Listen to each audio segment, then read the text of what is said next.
So you have this Duke, and he's got a reputation. He's very eccentric. He's got these underground tunnels.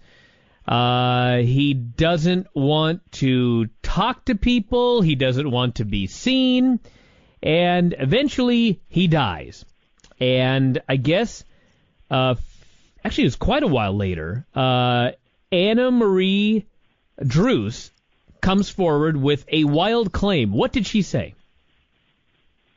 Well, yeah, exactly. Quite a while after he died in 1879, towards the end of the 19th century, just before the beginning of the 20th, a little old lady called Anna Maria Druce comes to the court and claims that her father-in-law, who was a very well-known Baker Street businessman called Thomas Charles Druce, was actually the 5th Duke of Portland in disguise. So in other words, the 5th Duke, when he disappeared into his tunnels, popped up in Baker Street in another life as a Baker Street businessman.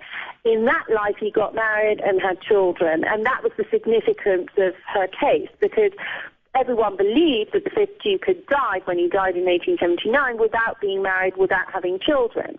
And therefore the entire estate of Welbeck Abbey and what was then a large part of North London went to a very remote cousin of his who became the 6th Duke.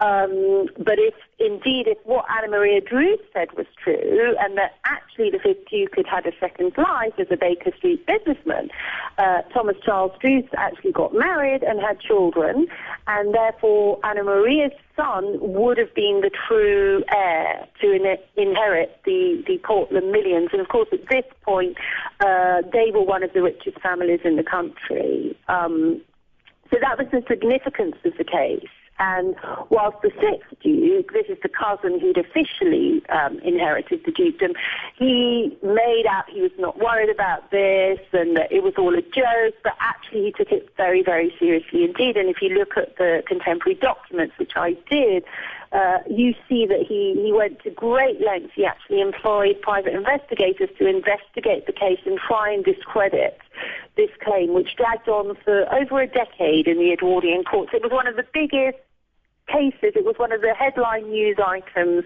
for the entire first decade, really, of the 20th century.